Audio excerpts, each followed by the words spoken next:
নমস্কার, আমি শান্তিনী মুখার্জি, আমগুড়ি রামমোহন হাই স্কুলের সহশিক্ষিকা।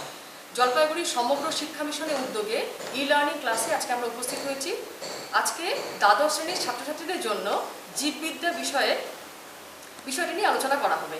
আজকে আলোচনার বিষয় হলো একক 2-এর অন্তর্গত প্রথম অধ্যায় বংশগতি ও প্রকরণ। ঠিক আছে, আমাদের মধ্যে আজকে উপস্থিত রয়েছে জলপাইগুড়ির দুজন স্বনামধন্য শিক্ষক। আমি আপনাদের সাথে তাদের পরিচয় করিয়ে দিচ্ছি। প্রথমে যাচ্ছি মাননীয় কৌশিক শিকদার মহাশয়, সহশিক্ষক জলপাইগুড়ি জেলা স্কুল, এবং মাননীয় শৈবাল চক্রবর্তী মহাশয়, সহশিক্ষক জলপাইগুড়ি জেলা স্কুল। আজকে যে বিষয় তোমাদের পাঠদান করা হবে ছাত্রছাত্রীদের বলছি, সেখানে তোমাদের যদি কোনো রকম সমস্যা হয় এই স্যারদের হোয়াটসঅ্যাপ নাম্বার ভিডিওতে দেওয়া থাকবে, তোমরা সেখানে অবশ্যই যোগাযোগ করে নেবে। এখন আমরা সরাসরি শৈবাল চক্রবর্তী স্যারের কাছে চলে যাচ্ছি। আপনি আমাদের আজকের বিষয়ের উপরে তাদেরকে পাঠদান করবেন। আজকের যে আলোচনার বিষয় বংশগতি এবং প্রকরণ। তাহলে প্রথমে জানা দরকার বংশগতি জিনিসটা কি। আমরা দেখেছি যে একটি ছেলে বা মেয়ে তার চারিত্রিক বৈশিষ্ট্য তার বাবা মার কাছ থেকে অর্জন করছে। এই যে চারিত্রিক বৈশিষ্ট্য তার পিতামাতার কাছ থেকে সে পাচ্ছে, যে পদ্ধতিতে সেই তার বৈশিষ্ট্যটা সঞ্চারিত হচ্ছে, সেই পদ্ধতিটার নাম হলো বংশগতি, যাকে আমরা বিজ্ঞানের ভাষায় বলি হেরিডিটি। এবং এই বংশগতি সম্পর্কে যে জায়গায় আমরা আলোচনা করি, যে বিজ্ঞানের শাখাটায় আমরা আলোচনা করি, তাকে আমরা বলি জেনেটিক্স বা সুপ্রজনন বিদ্যা। তোমরা দশম শ্রেণীতে সবাই গ্রেগর জোহান মেন্ডেলের নাম শুনেছ। তিনি ছিলেন এই বংশগতি বিদ্যা, সুপ্রজনন বিদ্যার জনক। তিনি কি বলেছেন? তিনি প্রথমে বললেন যে যদি দুটো একই প্রজাতিভুক্ত জীব হয়, যাদের মধ্যে এক জোড়া বিশুদ্ধ বিপরীতধর্মী বৈশিষ্ট্য আছে, তাদের মধ্যে যদি আমি সংকরায়ন ঘটাই, তাহলে দেখা যাবে যে প্রথম অপত্য বংশে কেবলমাত্র একটা বৈশিষ্ট্য প্রকাশ পাচ্ছে, আর একটা বৈশিষ্ট্য প্রকাশ পাচ্ছে না। যে বৈশিষ্ট্যটা প্রকাশ পাচ্ছে তাকে বলা হচ্ছে প্রবল বা প্রকট বৈশিষ্ট্য, আর যে বৈশিষ্ট্যটি অপ্রকাশিত থাকছে তাকে আমরা বলছি প্রচ্ছন্ন বৈশিষ্ট্য বা রিসেসিভ ক্যারেক্টার। এখন ঘটনাটা হলো, এটাকে আমরা বলছি প্রবল প্রচ্ছন্নের নিয়ম, কারণ এর বহু ব্যতিক্রম আছে, যে ব্যতিক্রমগুলো পরবর্তীকালে আলোচিত হবে। এরপর মেন্ডেল কি করলেন? মেন্ডেল এরকম একটা সংকরায়ন পরীক্ষা চালালেন, যার মধ্যে একই প্রজাতিভুক্ত দুটো জীব আছে, সেই দুটো জীবের মধ্যে একজোড়া বিপরীত বৈশিষ্ট্য আছে। দেখা গেল যে চারিত্রিক বৈশিষ্ট্য কখনো মিশে যাচ্ছে না, এবং পরবর্তী বংশে যখন গ্যামেট তৈরি হচ্ছে, তারা পরস্পরের থেকে পৃথক হয়ে যাচ্ছে এবং নির্দিষ্ট অনুপাতে সঞ্চারিত হচ্ছে। আমরা পড়েছি যে লম্বা এবং বেটে গুণ তারা কখনো মিশেনি, এবং পরবর্তী বংশে নির্দিষ্ট অনুপাতে লম্বা এবং বেটে গাছ জন্মেছে। তাহলে এই যে সূত্র, এই সূত্রটাকে আমরা বলছি প্রথম সূত্র, অর্থাৎ ল অফ সেগ্রিগেশন বা পৃথকীভবনের সূত্র। এরপর মেন্ডেল আরো এক ধাপ এগিয়ে গেলেন। তিনি দুই জোড়া বা তার থেকেও বেশি জোড়া বিশুদ্ধ বিপরীতধর্মী চারিত্রিক বৈশিষ্ট্য নিয়ে কাজ করছেন, এবং তখন দেখছেন যে কোনো জোড়া বৈশিষ্ট্য অন্য কোনো জোড়া বৈশিষ্ট্যের উপরে কোনো প্রভাব বিস্তার করছে না। প্রতিটি বৈশিষ্ট্য স্বাধীনভাবে নির্দিষ্ট অনুপাতে বংশ পরম্পরায় সঞ্চারিত হচ্ছে। যেমন একটা উদাহরণ দেওয়া যায়, মেন্ডেল কি দেখেছিলেন? হলুদ বর্ণ আর সবুজ বর্ণ মটর গাছের বীজের বৈশিষ্ট্য, গোলাকার আর কুঞ্চিত আকৃতির বীজের আকৃতির বৈশিষ্ট্য।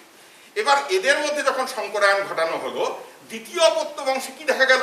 দেখা গেল যে হলুদের সঙ্গে গোলাকার বীজ হয়েছে, হলুদ কুঞ্চিত বীজও হয়েছে। সবুজের সঙ্গে গোলাকার বৈশিষ্ট্য হয়েছে, সবুজের সঙ্গে কুঞ্চিত বৈশিষ্ট্য হয়েছে। তার মানে বিষয়টা কি?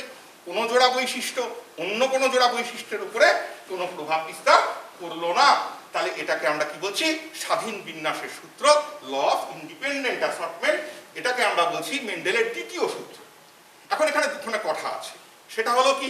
সেটা হচ্ছে যে যখন একটা জীব তার পিতা এবং মাতার কাছ থেকে সমসমস্ত ক্রোমোজোমগুলো অর্জন করে এই সমস্ত ক্রোমোজোমের একই লোকাসের মধ্যে যে বিপরীতধর্মী বৈশিষ্ট্যগুলো আছে, সে বৈশিষ্ট্যগুলো বহনকারী যে জিন জোড়া, তাদেরকে আমরা কি বলি? তাদেরকে আমরা বলি অ্যালিল।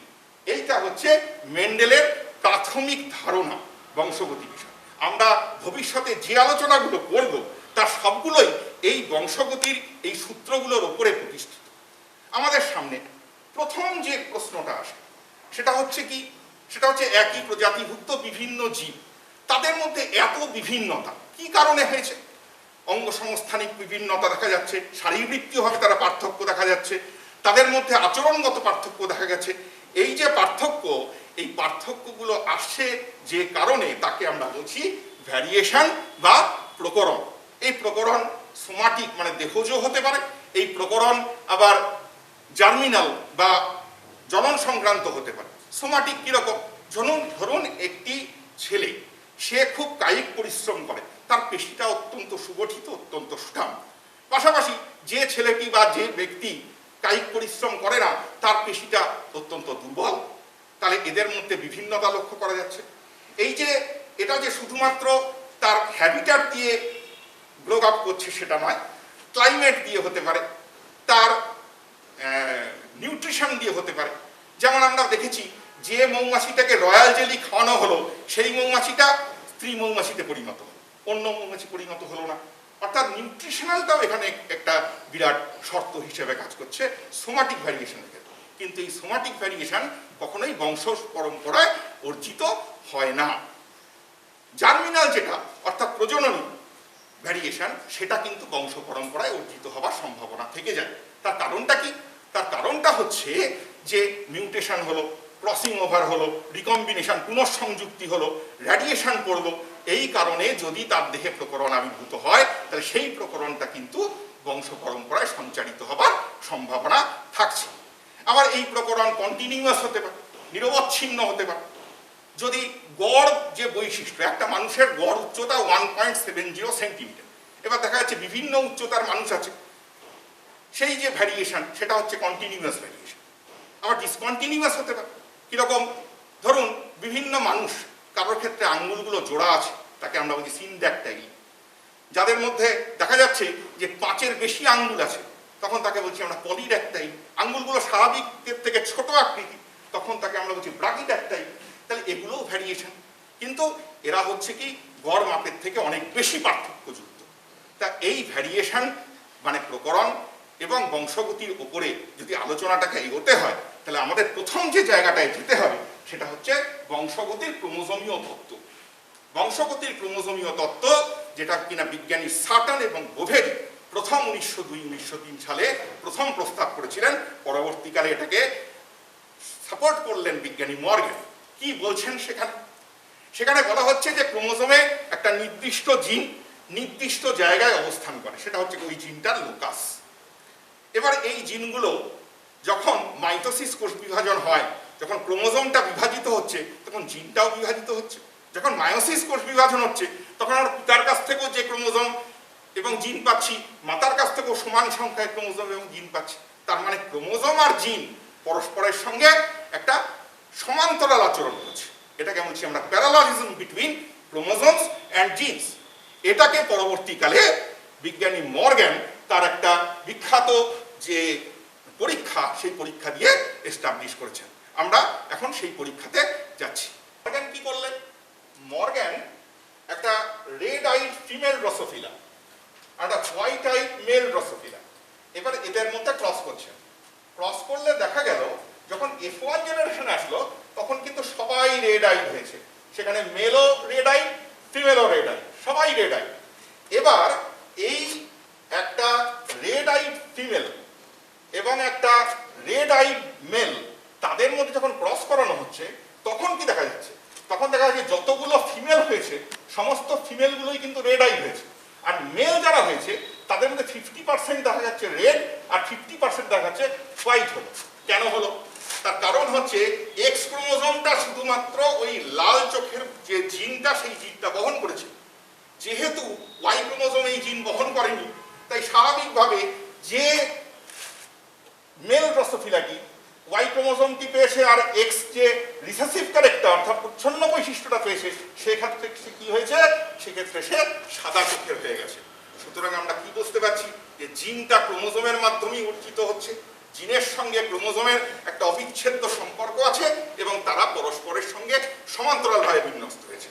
মর্গ্যানের ছাত্র ব্রিজেস তিনি এই পরীক্ষাটাকে আরো ইলাবোরেট করেছেন।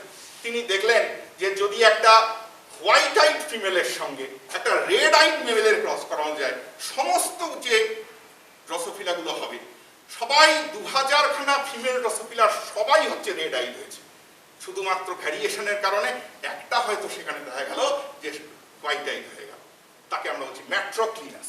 আবার ঠিক একই রকম সমস্ত পুরুষ ড্রসোফিলাগুলো হোয়াইট আইড হলো, একটা আত্মা দেখা গেল যে তারা লাল চোখের হয়েছে, সেটাকে বলছি আমরা প্যাট্রোক্লিনাস। এই হচ্ছে ভ্যারিয়েশন বা প্রকরণের আণবিক ভিত্তি। এখন এই ভ্যারিয়েশনের কারণটা, এই কারণটা জানতে গেলে আমাদের যে জায়গাটায় যেতে হবে সেটা হলো ক্রসিং ওভার। ক্রসিং ওভার জিনিসটা কি?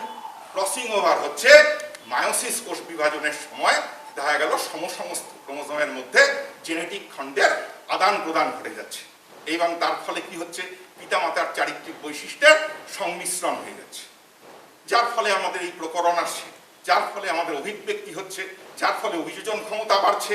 অর্থাৎ ক্রসিং ওভারের অনেক তাৎপর্য আছে। তাহলে আমাদের এখন জানা দরকার এই ক্রসিং ওভারের কারণটা। ক্রসিং ওভারের কারণ যদি দেখতে হয় তাহলে দেখব যে ক্রসিং ওভারের কারণ সম্পর্কে বিভিন্ন বিজ্ঞানী বিভিন্ন কথা বলেছেন। লাস্ট অ্যাকসেপ্টেড যে থিওরি তাকে বলা হচ্ছে ব্রেকেজ অ্যান্ড রিইউনিয়ন থিওরি। আমরা এখন সেই ব্রেকেজ অ্যান্ড রিইউনিয়ন থিওরি সম্পর্কে কিছুটা আলোচনা করব। এখন আমরা আলোচনা করছি যে ক্রসিং ওভার কি করে হয়।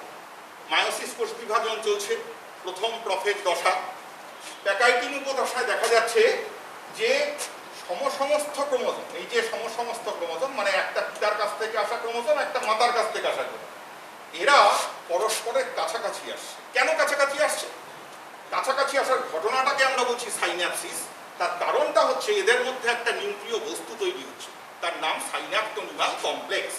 এই সাইন্যাপটোনিমাল কমপ্লেক্স তৈরি হওয়ার কারণে ক্রোমোজোমগুলো পরস্পরের কাছাকাছি আসছে এবং প্রতিটা ক্রোমোজোম তার সেন্ট্রোমিয়ার অঞ্চল ছাড়া ঠিক লম্বালম্বি দুটো করে ক্রোমাটিডে বিভক্ত হয়েছে।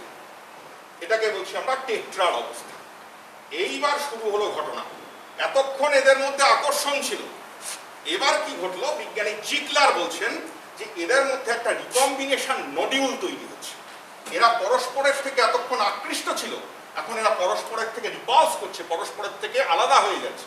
এবং যখন আলাদা হয়ে যাচ্ছে তখন এক বা একাধিক স্থানে কি দেখা যাচ্ছে, নন সিস্টার ক্রোমাটিড গুলো জড়িয়ে পেঁচিয়ে গেছে। এই যে জায়গায় জড়িয়ে পেঁচিয়ে গেছে যদি আরো রিপালসিভ ফোর্সটা বাড়ে তাহলে দেখা যাবে কি এই জায়গাটা ছিঁড়ে যাবে। এই ছিঁড়ে গেলে পরে ওখানে একটা ইউ প্রোটিন বলে একটা প্রোটিন কাজ করবে আর এন্ডোনিউক্লিয়াস একটা এনজাইম কাজ করবে। এন্ডোনিউক্লিয়াস এটাকে ভাঙতে সাহায্য করবে আর ইউ প্রোটিন জাস্ট শিফটিং করা। কি দেখা গেল, কালোর সঙ্গে সবুজ জুড়ে গেছে, সবুজের সঙ্গে কালো জুড়ে গেছে, লাইগেজ এনজাইম এই কাজটা করলো। তার ফলে কি ঘটনা ঘটলো, এই ক্যারেক্টারটা, এই ক্রোমোজোমটা যদি আমি মাতার কাছ থেকে অর্জন করে থাকি, তার সঙ্গে পিতার ক্যারেক্টার চলে গেল, পিতার ক্রোমোজোমের সঙ্গে মাতার ক্যারেক্টারের এক্সচেঞ্জ হয়ে গেল। এটাই হচ্ছে ক্রসিং ওভারের আধুনিকতম ব্যাখ্যা। এই ক্রসিং ওভার এখানে আমি কটা জায়গায় দেখিয়েছি, 2 জায়গায় দেখিয়েছি, তাহলে এটা ডাবল ক্রস ওভার। যদি দেখা যায় এটা এক জায়গাতে ক্রসিং ওভার হতো তাহলে এটা সিঙ্গল ক্রস ওভার হতো। যদি দেখা যেত অনেকগুলো জায়গায় ক্রসিং ওভার হচ্ছে তখন মাল্টিপল ক্রসিং ওভার হতো। যদি দেখা যেত যে ক্রসিং ওভারের সময় এরও দুটো ক্রোমাটিড সবাই মিলে তাদের মধ্যে জেনেটিক খণ্ডে আদান প্রদান ঘটছে, তখন তাকে আমরা বলতাম কমপ্লিমেন্টারি ক্রসিং ওভার, পরিপূরক ক্রসিং ওভার। এটাকে বলবো আমরা রেসিপ্রোকাল ক্রসিং ওভার, পারস্পরিক ক্রসিং ওভার। তখন এই ক্রসিং ওভারকে শুধুমাত্র মায়োসিস কোষ বিভাজনই হয় এরকম ঘটনা যে কিন্তু নয়। এটা যদিও রেয়ার কিন্তু এরকমও কিন্তু সন্ধান পাওয়া গেছে মাইটোসিস কোষ বিভাজনের সময় এরকম ক্রসিং ওভার ঘটতে পারে। তাকে আমরা সোমাটিক ক্রসিং ওভার বলবো, যদিও সোমাটিক ক্রসিং ওভারের কিন্তু বংশগতির ক্ষেত্রে সেরকম কোনো গুরুত্ব নেই। যাই হোক, এটা অসম্ভব নয় সেটা আমরা বলবো। এবার এই ক্রসিং ওভার অনেকগুলো বিষয়ের উপর নির্ভর করে। দেখা গেছে সেন্ট্রোমিয়ারের কাছাকাছি অঞ্চল যেগুলো, সেখানে ক্রসিং ওভার কম হয়। একটা ক্রসিং ওভার যেখানে হয়েছে সেখানকার পাশের জিনগুলোতে ক্রসিং ওভার কম হয়, এটাকে আমরা ইন্টারফেয়ারেন্স বলি। আবার একসঙ্গে দুটো জায়গায় ক্রসিং ওভার হচ্ছে তাকে আমরা কোইন্সিডেন্স বলি। যদি দেখা যায় মায়ের বয়স খুব বেড়ে গেছে ক্রসিং ওভারের সম্ভাবনাটা কমে যাবে। পিতার ক্ষেত্রে ক্রসিং ওভারের সম্ভাবনা অনেকটা কম। টেম্পারেচার একটা ফ্যাক্টর, 17 থেকে 29 ডিগ্রি সেন্টিগ্রেড টেম্পারেচার, সেখানে দেখা যায় ক্রসিং ওভারটা খুব ভালো হচ্ছে। এর থেকে খুব কম টেম্পারেচারে চলে যাও বা খুব বেশি টেম্পারেচারে যদি আমরা যাই, তাহলে দেখা যাবে ক্রসিং ওভারের সম্ভাবনাটা কমে যাচ্ছে। তাই ক্রসিং ওভারের একটা বিশাল গুরুত্ব আমাদের জীবনে আছে, আমাদের অভিব্যক্তিতে আছে, আমাদের বিবর্তন, আমাদের অভিযোজন, সব কিছুতে এর একটা বিরাট ভূমিকা আছে। এবার ঠিক এর একটা বিপরীত ঘটনায় আমরা যাব, সেটা হচ্ছে লিঙ্কেজ। লিঙ্কেজ কি? লিঙ্কেজ হচ্ছে ক্রসিং ওভারের ঠিক বিপরীত। অর্থাৎ দেখা যাবে কিছু জিন যখন একসঙ্গে দলবদ্ধভাবে আছে এবং তারা দলবদ্ধভাবে বংশ পরম্পরায় সঞ্চারিত হচ্ছে, তখন তাকে আমরা বলছি লিঙ্কেজ। জিনগুলোকে আমরা বলছি লিঙ্ক জিন। এই লিঙ্কেজ সম্পর্কে বিজ্ঞানী বেটসন এবং পানেট তারা প্রথম ডিসকভার করেছিলেন। এই লিঙ্কেজের ক্ষেত্রে আমরা কি দেখেছি? একটা ক্রোমোজোমের মধ্যে জিনগুলো তারা লিঙ্কেজ বৈশিষ্ট্য প্রদর্শন করে, এবং ক্রোমোজোমের মধ্যে জিনগুলো যত কাছাকাছি থাকবে লিঙ্কেজের সম্ভাবনাটা তত বাড়বে। জিনগুলোর মধ্যে যত দূরত্ব বাড়বে তত দেখা যাবে যে লিঙ্কেজের সম্ভাবনাটা কমে যাচ্ছে। এটাকে আমরা বলছি লিঙ্কেজ থিওরি। যে ভদ্রলোক এই লিঙ্কেজ থিওরিটা দিয়েছিলেন, ভদ্রলোকের নাম সেই মর্গ্যান। আমরা এখন সেই মর্গ্যানের লিঙ্কেজ থিওরি দেওয়ার জন্য যে পরীক্ষা, সেই পরীক্ষাতে যাব। আমরা চলে আসছি লিঙ্কেজ সম্পর্কিত মর্গ্যানের পরীক্ষা। মর্গ্যান ড্রোসোফিলা মাছির উপরে এক্সপেরিমেন্ট করেছিলেন। লম্বা ডানা এবং ধূসর বৈশিষ্ট্যের স্ত্রী ড্রোসোফিলা মাছি, তার সঙ্গে ছোট ডানা এবং কালো বর্ণের পুরুষ ড্রোসোফিলা মাছি। দেখা গেল F1 বংশে যত ড্রোসোফিলা তৈরি হয়েছে সবাই লম্বা ডানা হয়েছে এবং তারা গ্রে কালার হয়েছে। এবার এদেরকে আমরা টেস্ট ক্রস করলাম। টেস্ট ক্রস করলাম কেন? জিনোটাইপটাকে বের করার জন্য। টেস্ট ক্রস মানে কি? অর্থাৎ এই বংশে যে জীবটা সৃষ্টি হলো তার সঙ্গে প্রথম অপত্য বংশের আমরা প্রচ্ছন্ন গুণের অধিকারী জীবটার সংকরায়ন ঘটালাম। তখন দেখা যাচ্ছে F2 বংশে জনিত্রী বৈশিষ্ট্যগুলো বেশি সঞ্চারিত হয়ে গেল। জনিত্রী বৈশিষ্ট্য কি ছিল? Long wing grey. Long wing grey হয়েছে 41.5%। শর্ট উইং ব্ল্যাক হয়েছে 41.5%। সেখানে রিকম্বিনেন্ট ভ্যারাইটি কি দেখা গেল? অনলি দুটো পেয়া গেছে 8.5%। অর্থাৎ লং উইং এবং ব্ল্যাক এবং শর্ট উইং এবং গ্রে তারা পাওয়া গেল কি 8.5%। সুতরাং আমরা কি দেখতে পাচ্ছি? জনিত্রী বৈশিষ্ট্যগুলো বেশি সঞ্চারিত হলো কেন? না, এই জিনগুলোর মধ্যে কি ছিল? লিঙ্কেজ ছিল। আর কেন রিকম্বিনেন্ট ভ্যারাইটি পাওয়া গেল? রিকম্বিনেন্ট ভ্যারাইটি এই কারণে পাওয়া গেল যে এটা হচ্ছে ইনকমপ্লিট লিঙ্কেজ, অর্থাৎ পুরোপুরি একই বৈশিষ্ট্য সঞ্চারিত হয়নি। তাহলে আমরা দেখে নিলাম যে লিঙ্কেজ দু রকমের হতে পারে, একটা কমপ্লিট লিঙ্কেজ হতে পারে, একটা ইনকমপ্লিট লিঙ্কেজ হতে পারে। এই লিঙ্কেজ ক্রসিং ওভারের ঠিক বিপরীত ঘটনা। এটা অভিযোজন অভিব্যক্তিতে বাধা প্রদান করে, অর্থাৎ একই বৈশিষ্ট্যের পুনরাবৃত্তি ঘটে যাচ্ছে। তাহলে এখানে আমরা কি বলতে পারি যে রিকম্বিনেন্ট যেটা সেটা লেস দ্যান 20% এবং এই parental is more than 80%। More than 80%, 82.83%, 80 বেশি। হ্যাঁ, 80 বেশি। সুতরাং দেখা যাচ্ছে এখানে একটা লিঙ্কেজ বৈশিষ্ট্য এই দুটো ক্যারেক্টারের মধ্যে, অর্থাৎ ডানার যে লেংথ এবং কালার তাদের মধ্যে একটা লিঙ্কেজ বৈশিষ্ট্যটা আছে। এটাই আমরা এখান থেকে প্রমাণ করার চেষ্টা করছি। ঠিক আছে? এখন আমরা পড়ব এই যে ক্রসিং ওভার আমরা পড়লাম, লিঙ্কেজ পড়লাম, এটা ব্যবহারিক ক্ষেত্রে কোথায় ব্যবহার করব? ব্যবহারিক ক্ষেত্রে আমরা ব্যবহার করতে পারি যে একটা ক্রোমোজোমের মধ্যে জিনগুলো কোথায় আছে এটাকে আমরা শিখব এই জিন ম্যাপিং বা ক্রোমোজোম ম্যাপিং এর মাধ্যমে। এবং এই জিন ম্যাপিং বা ক্রোমোজোম ম্যাপিং করতে গেলে যেটা করতে হবে সেটা হচ্ছে আমাদের একটা ক্রসিং ওভার ফ্রিকোয়েন্সি বা ক্রস ওভার ভ্যালু বের করতে হবে। আমরা একটু আগে টেস্ট ক্রস করেছি, সেখানে আমরা number of recombinants in test cross পেয়েছি, total number of progenies in the test cross পেয়েছি। এবার তাকে আমরা 100 দিয়ে গুণ করে শতাংশ হিসেব পেয়েছি। এই শতাংশ যদি 1 হয় তাকে আমরা বলছি 1 ম্যাক ইউনিট, যাকে আমরা বলি 1 সেন্টিমর্গ্যান। যদি 10% হতো তাকে বলতাম 1 ডেসিমর্গ্যান। যদি 100%ই হতো তাহলে আমরা বলতাম 1 মর্গ্যান। এবার ধরা যাক একটা ক্রোমোজোমের মধ্যে এ এবং বি এর মধ্যে, এই দুটো জিনের মধ্যে ডিস্টেন্স হচ্ছে 3 সেন্টিমর্গ্যান। বি এবং সি এর ক্রসওভার ফ্রিকোয়েন্সি 10 সেন্টিমর্গ্যান। সি এবং এ জিনের 7 সেন্টিমর্গ্যান ক্রসওভার ফ্রিকোয়েন্সি আমাকে দিয়ে দেওয়া আছে। আমাকে বের করতে হবে যে ক্রোমোজোমটার মধ্যে এবিসি জিনটা কোথায় আছে। দেখা যাক কিভাবে বের করা যায়। আমরা যদি ধরে নিই এটা একটা ক্রোমোজোম, এই ক্রোমোজোমটার মধ্যে সবচেয়ে কাছাকাছি কারা আছে? এ এবং বি জিন, কারণ তাদের মধ্যে ক্রসওভার ফ্রিকোয়েন্সি সবচেয়ে কম, তার মানে এদের মধ্যে ডিস্টেন্সটা সবচেয়ে কাছাকাছি আছে। তাহলে এখানে আছে এ জিন আর এখানে আছে বি জিন, এদের মধ্যে 3 সেন্টিমর্গ্যান ডিস্টেন্স আছে ক্রসওভার ফ্রিকোয়েন্সি।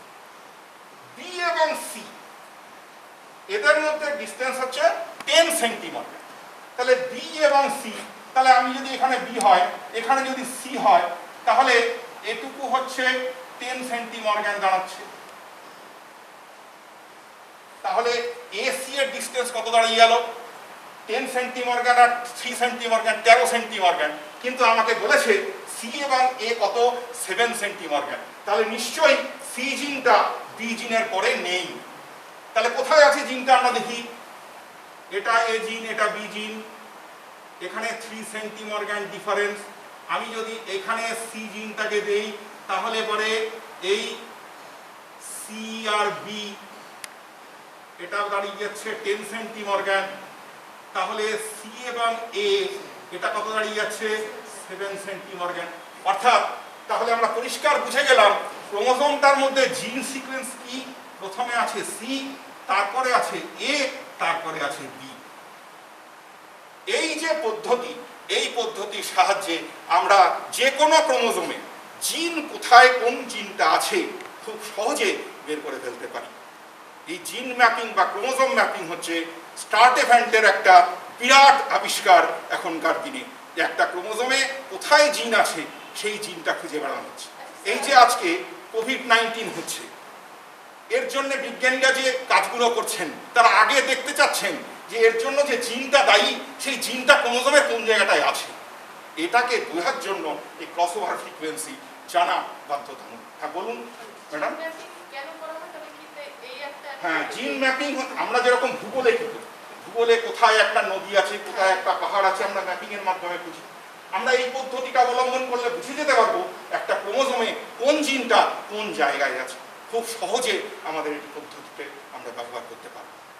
এই বলেই আপনি আগে ডাবল ক্রসওভারের কথা বলেছেন। হ্যাঁ, যদি এখানে ডাবল ক্রসওভারের কিছু প্রয়োজনী আসে, হ্যাঁ, আমরা যদি কিছু রিকম্বিনেন্ট পাই, এখানে দেখছি ডাবল ক্রসওভার, তাহলে কি এই যে হিসেবটা সেই হিসেবটায় কিছু পরিবর্তন দেখা যাবে? না, হিসেবটার পরিবর্তন সেক্ষেত্রে টোটাল নাম্বার অফ রিকম্বিনেন্টসটা বাড়বে।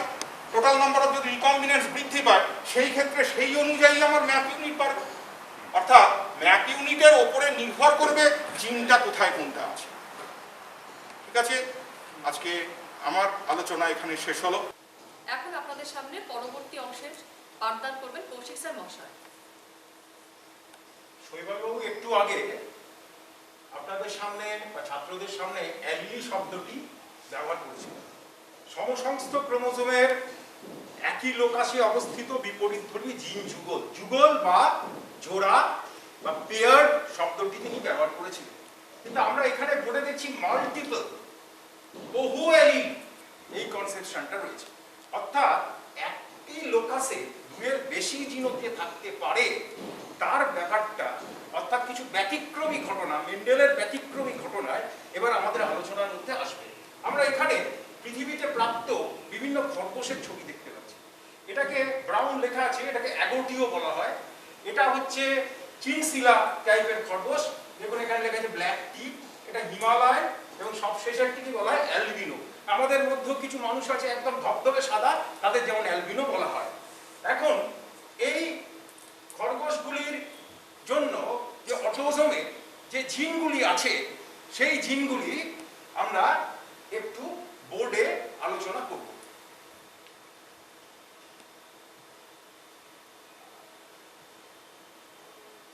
আমরা এখানে চারটে জিনের কথা দেখতে পাচ্ছি। এজি, অ্যাগোটিকে এজি বলছি, চিনসিলা তাকে সিএইচ বলছি, হিমালয়ানকে এইচ বলছি এবং অ্যালবিনোকে এএল বলছি। যদি এজি এজি দুটো জিন থাকে তাহলে অ্যাগোটি আসছে, এজি সিএইচ যদি হয় তাহলেও অ্যাগোটি আসছে। তাহলে কেন এলো?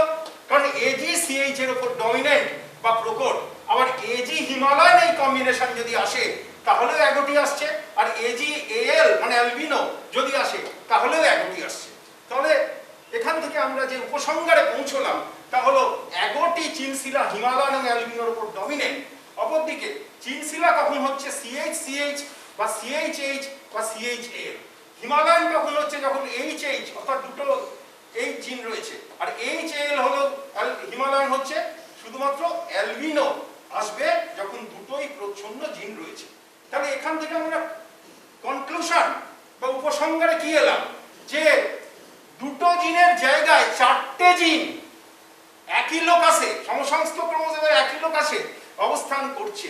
আমরা এরপরের স্লাইডে যেটা দেখব সেটা তোমাদের জানতেই হবে, সেটা মানুষের রক্তের গ্রুপের সম্বন্ধে এই মাল্টিপল এলিলির কনসেপশন।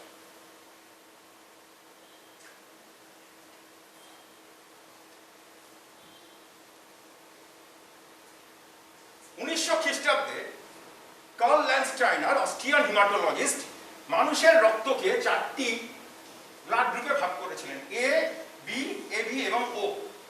আমরা তার জিনোটাইপগুলো এরকম পেতে পারি। আপনারা এখানে দেখুন, স্লাইডে দেখা যাচ্ছে আইএ বা আইও আমি ধরছি, আইবি বা আইবিও হলে বি, এবি হলে এবি, আর ও হচ্ছে যখন দুটোই আইও। তাহলে জিন কটা হলো? তিনটে, আইএ, আইবি এবং ও। যারা আইএ বা আইও তাদের ব্লাড গ্রুপ কেন এ হলো? কারণ তারা এ গ্লাইকোপ্রোটিন তৈরি করতে পারে এবং সেই সকল ব্যক্তির লোহিত রক্ত কণিকায় এ অ্যান্টিজেন থাকে। অপরদিকে আইবি বা আইবিও যারা হয় তাদের বি গ্লাইকোপ্রোটিন তৈরি করতে পারে এবং তারা বি লোহিত কণিকার গায়ে বি অ্যান্টিজেন থাকে। অপরদিকে এবির ক্ষেত্রে আইবি এটাকে সহপ্রকটতা বলা হয়, যেই সহপ্রকটতার ঘটনা এখানে দেখা যাচ্ছে, যার জন্য ফিনোটাইপ আসছে এবি। অপরদিকে যদি সম্পূর্ণ প্রচ্ছন্ন দুটো জিন আসে তাহলে সেই তারা অ্যান্টিজেন তৈরি করতে পারছে না এবং তারা ও ব্লাড গ্রুপে। তাহলে এখানে কটা জিন হলো? তিনটে জিন, আইএ, আইবি, আই।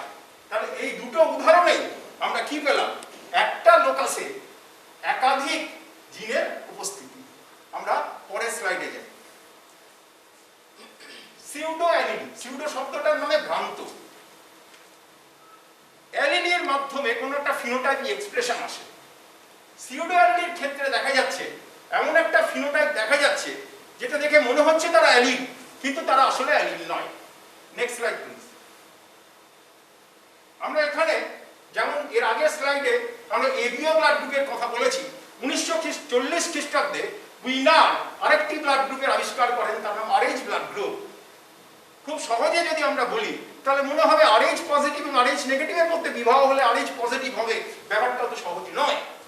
ফিশার নামক একজন রাশিবিদ এবং জেনেটিস্ট তিনি বলেছিলেন আসলে এর জন্য তিনটে জিন দায়ী। তারা কিন্তু একই ক্রোমোজোমের বিভিন্ন লোকাসে অবস্থান করছে, capital C small C, capital D small D, capital E small, এবং সবার ক্ষেত্রে অ্যান্টিজেন আলাদা।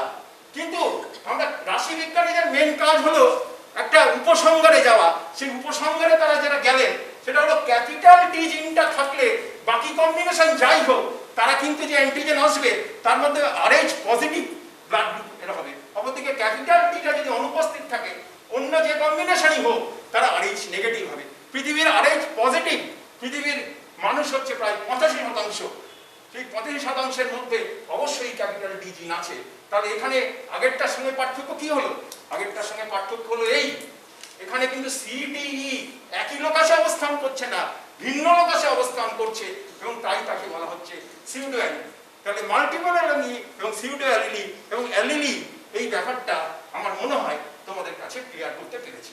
আমরা এবার একটি অন্য বিষয়ে চলে যাব। আমরা এখন আলোচনা করব পলিজেনিক ইনহেরিটেন্স।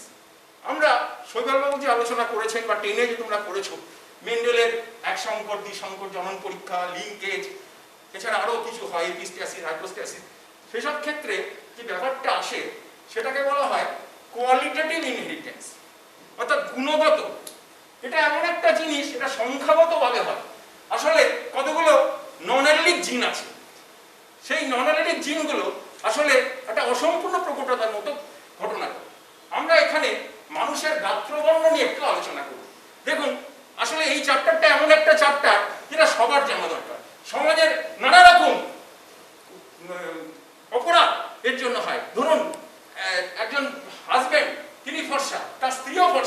কিন্তু তার যে সন্তানটির জন্ম হলো সে কিন্তু ততটা ফর্সা হলো না, তার মধ্যে একটা অন্যরকম ঘটনা দেখা গেল।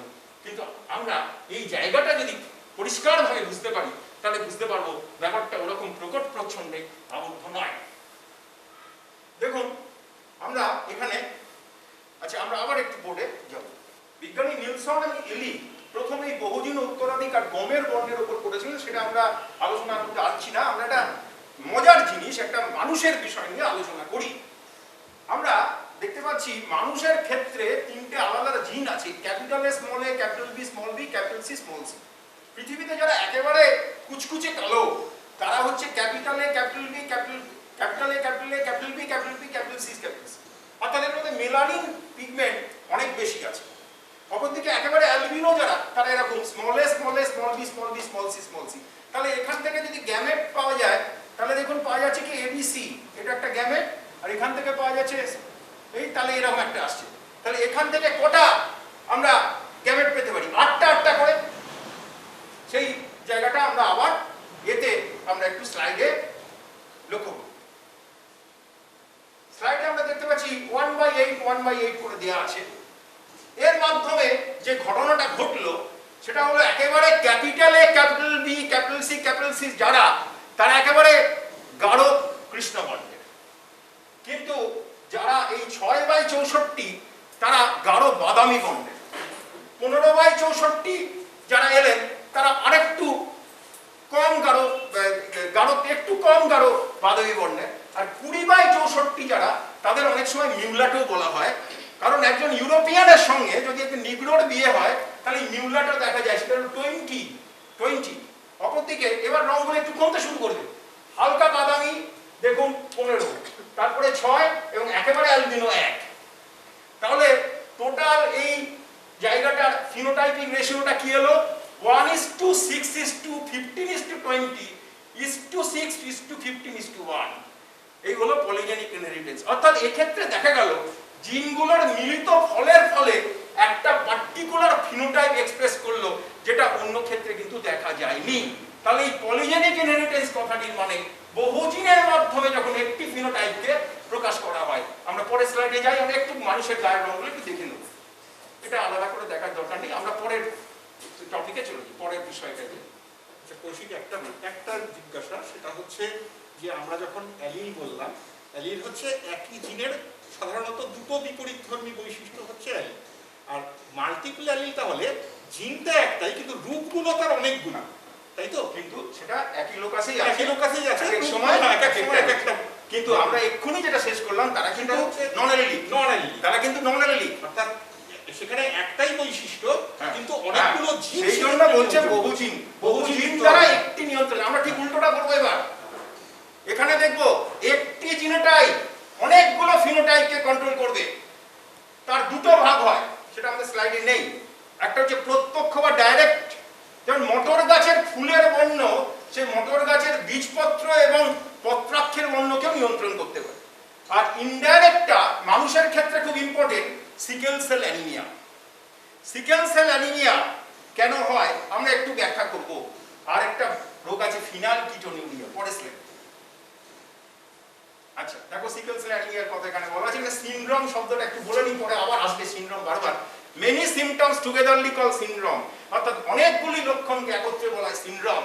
যে লোকটি সিকেল সেল অ্যানিমিক, তার লোহিত রক্ত কণিকাটা সিকেল বা কাস্তের মতো, এবং তার লোহিত কণিকার হিমোগ্লোবিনের অক্সিজেন বহন ক্ষমতা অনেক কম, ক্লাম্পিংও আর বেশি হয়ে যেতে পারে, তার স্টান্টেড গ্রোথ, তার গ্রোথ ঠিক মতো হবে না, ব্লাড ভেসেলস গুলো আটকে যেতে পারে, হার্ট, কিডনি, স্প্লিন, ব্রেন, অর্থাৎ হৃৎপিণ্ড, বৃক্ক, প্লিহা, ব্রেন এগুলো ড্যামেজ হতে পারে। ঠিক একইভাবে ফিনাইলকিটোনিউরিয়াও একটি প্লিওট্রফিসের উদাহরণ। আমরা এখানটা একটু এবার উপসংহারে আসি। এই যে নেক্সট টপিকটা আমরা পড়লাম, তাহলে পলিজেনিক ইনহেরিটেন্স হলো অনেকগুলো জিনের মাধ্যমে একটি ফিনোটাইপ। আর এখানে কি হলো? একটি জিনোটাইপ অনেকগুলি ফিনোটাইপকে নির্ধারণ করলো। কারণ আমরা এরপরে যে বিষয়টিতে যাব সেটি একেবারেই আলাদা। আমরা পরের স্লাইডে যাব। এটা ওই একই জিনিস দেওয়া আছে। One gene has got this one effect of different parts in different. আসলে আমি একটু ব্যাখ্যা করি। আসলে এই ক্ষেত্রে যেটা হয়, এই জিনগুলো, যে মিউটেটেড জিনগুলো, সেগুলো থেকে কয়েকটা এনজাইম তৈরি হয় না। এবং যেমন ফিনাইল কিটোনিডিয়ার ক্ষেত্রে ফিনাইল অ্যালানিন অক্সিডেজ বলে একটি উৎসেচক তৈরি না হওয়ার ফলে ফিনাইল অ্যালানিন মস্তিষ্কে জমে যায়, ফলে সেই বাচ্চারা মেন্টালি রিটার্ডেড হয়। আমি একটা উদাহরণ বললাম, পরের টপিকে, পরের স্লাইডে। আচ্ছা, আমরা একদম অন্য জিনিসে চলে যাবো। আমরা এবার এই চ্যাপ্টারের আরেকটা খুব ইন্টারেস্টিং বিষয় পড়বো, সেটা হলো লিঙ্গ নির্ধারণ। আমরা প্রথমে সেক্স ডিটারমিনেশন হিউম্যান বা সেক্স ডিটারমিনেশন ম্যানুয়াল আমি বলবো। তোমরা ক্লাস 10-এ পড়েছো যে মানুষ যার 22 জোড়া অটোজোম আছে এবং 1 জোড়া সেক্স ক্রোমোজোম আছে, সেই সেক্স ক্রোমোজোম যদি XX হয় তাহলে মেয়ে হয়, এবং XY যদি হয় তাহলে সে ছেলে হয়। সেটা আমরা একটু ব্যাখ্যা করব। আমরা এখানে একটা Y ক্রোমোজোম দেখতে পাচ্ছি। সেই Y ক্রোমোজোমের যে ক্ষুদ্র বাহু, দেখো এটা একটা অ্যাক্রোসেন্ট্রিক ক্রোমোজোম এবং সেখানে একটা জিন রয়েছে, তার শর্ট আর্মে তার নাম দেখো লেখা আছে SRY জিন। এই SRY জিন কি কাজ করে? আপনি একটা ভ্রূণকে চিন্তা করুন। নেক্সট লাইন দেখুন, SRY জিন TDF কে ক্ষরণ করছে এবং TDF এর ফলে টেস্টিস প্রমোটিং জিন অ্যাক্টিভ হচ্ছে, অপরদিকে ওভারি প্রমোটিং জিন কিন্তু হয়ে যাচ্ছে, বন্ধ হয়ে যাচ্ছে। Next line. আচ্ছা দেখুন, খুব মন দিয়ে স্লাইডটা দেখো। SRY জিন TDF ক্ষরণ করলো, এর ফলে X ক্রোমোজোমে একটা জিন আছে ডোজেস সেনসিটিভ সেক্স রিভার্সাল জিন বা DSS, সেই জিনটাকে সে ইনঅ্যাক্টিভ করে দিল। এই ইনঅ্যাক্টিভ যদি হয় তাহলে মেল পাথওয়ে জিন অ্যাক্টিভ হয়ে যাবে। এই পর্যন্ত ভ্রূণটার কিন্তু জননকোষ কোনো বিভাজিত হয়নি, তা শুক্রাশয় ডিম্বাশয় আসেনি, কিন্তু এখন এই বাইপোটেনশিয়াল গোনাডটা টেস্টিসে রূপান্তরিত হলো এবং টেস্টিস থেকে একটা হরমোন বেরোলো, তার নাম টেস্টোস্টেরন, যে বিভিন্ন কোষে গ্রাহকের সঙ্গে যুক্ত হওয়ার ফলে মেল ক্যারেক্টার দেখা গেল।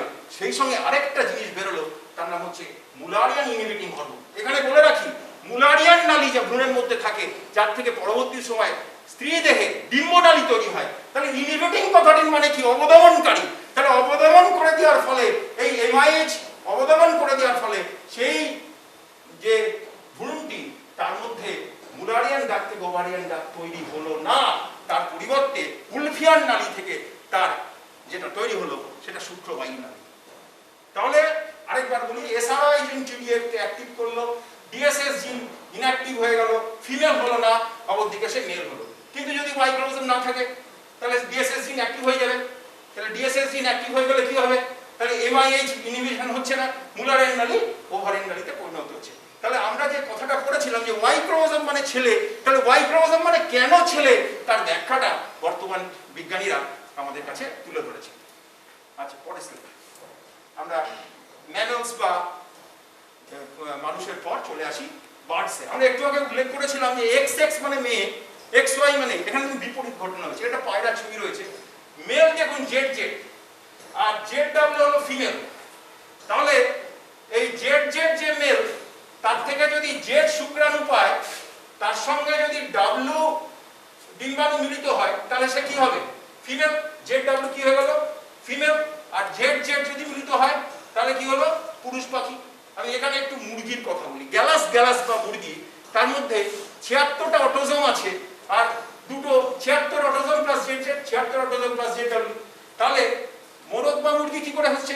ওই একই ঘটনা, 38 plus Z plus 38 plus Z যদি মেলে তাহলে কি হয়ে যাবে? মোরগ। 38 প্লাস Z আর 38 প্লাস W যদি মেলে তাহলে কি হবে? মুরগি। আচ্ছা, পরের slide. Sex determination of bee. দেখুন, এটা খুব মজার যে স্ত্রী মৌমাছি আসলে দুরকম হয়, রানী মৌমাছি আর শ্রমিক মৌমাছি। শ্রমিক মৌমাছির সেক্স কিন্তু স্ত্রী, কিন্তু সে বন্ধা, তাকে বি ব্রেড খাওয়ানো হয়েছিল। রানী সেই লার্ভাটাকে ভালো রয়্যাল জেলি খাওয়ানো হয়েছিল। এটা রানী মৌমাছি, সে ডিপ্লয়েড, তার মধ্যে ডবল সেট জিন আছে। আর যে পুরুষ মৌমাছি সে কিন্তু হ্যাপ্লয়েড। তাহলে আচ্ছা, এখানে উল্লেখ করে রাখি, মৌমাছির মোট ক্রোমোজোম সংখ্যা 32। এই যে তাহলে এখান থেকে ধরুন X পাচ্ছে, তাহলে এটাকে আমরা XO বলতে পারি, মানে আরেকটা X নেই। তাহলে X প্লাস X কি হলো? ফিমেল। সেই ফিমেলটা যদি এ খায় তাহলে সে রয়্যাল জেলি খায়, তাহলে কুইন হয়ে গেল। আর সে যদি বি ব্রেড খায় তাহলে কি হলো?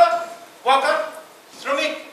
অপরদিকে যদি এই X ক্রোমোজোমটা ড্রোনের X ক্রোমোজোমের সঙ্গে মিলিত না হয়ে আলাদাভাবে পরিস্ফুটিত হয়, তাহলে হ্যাপ্লয়েড ড্রোন হচ্ছে। এখানে একটি কথা, আরেকটা বিষয় অবশ্যই উল্লেখ করতে হবে, যখন চ্যাপ্টারে তোমাদের আছে সেটা অপুংজনী।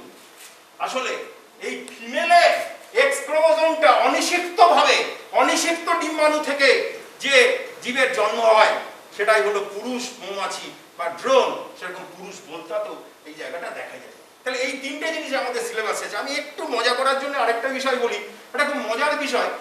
কুমিরের ক্ষেত্রে সেক্স ডিটারমিনেশন টেম্পারেচারের উপর, 32 ডিগ্রির বেশি টেম্পারেচার হলে পুরুষ কুমির, কম হলে স্ত্রী কুমির। আমি এই সেক্স ডিটারমিনেশনটা একটু কনক্লুড করি। তাহলে sex determination, mammals XX, female XY, male, birds ঠিক opposite, ZZ, male, ZW, female. কিন্তু বিতে মেল মানে হচ্ছে হ্যাপ্লয়েড, সেজন্য এটাকে বলা হয় হ্যাপ্লয়েড ডিপ্লয়েড মেথডস। আমরা এবার সেক্স ডিটারমিনেশনের পরে একদম অন্য জায়গায় চলে যাব, আরেকটি বিষয় অবতারণা করব। আচ্ছা হ্যাঁ, এটাও সেক্স ডিটারমিনেশনটা খুব মজার জিনিস, জেনিক ব্যালেন্স থিওরি। পরের স্লাইডটা দেখো। ড্রসোফিলিয়ার ক্ষেত্রে ব্রিজেস, শোভাবাবু বারবার ব্রিজেসের কথা বলছেন। ব্রিজেস একটা দেখবে বইয়ের মধ্যে একটা দাড়িপাল্লা ছবি থাকে। ফর্মুলাটা এরকম, number of x chromosome by number of autosome যদি 1 আসে তাহলে ফিমেল আসবে। যদি XY হয়, এদের কিন্তু Y ক্রোমোজোমে SY জিন, ওই মেল ডিটারমিনিং জিন নেই। দেখুন XYA, তাহলে নাম্বার অফ X কত? 1 বাই 2 কত হলো 0.5। আর এই 1 আর 0.5 এর মাঝে যদি হয় তাহলে ইন্টারসেক্স হবে। আর যদি 1 এর থেকে বেশি হয় তাহলে সুপার ফিমেল বা মেটা ফিমেল হবে। 0.5 এর থেকে যদি বেশি হয় তাহলে মেল হবে। তাহলে এটাও আমরা তোমাদের একটা সেক্স ডিটারমিনেশন আরেকটা জিনিস বললাম। এবার আমরা আসবো এই অটোজোমাল ইনহেরিটেন্স এবং সেক্স লিঙ্ক ইনহেরিটেন্সের আলোচনায়। আচ্ছা, আমরা একটু আবার বোর্ডে যাব।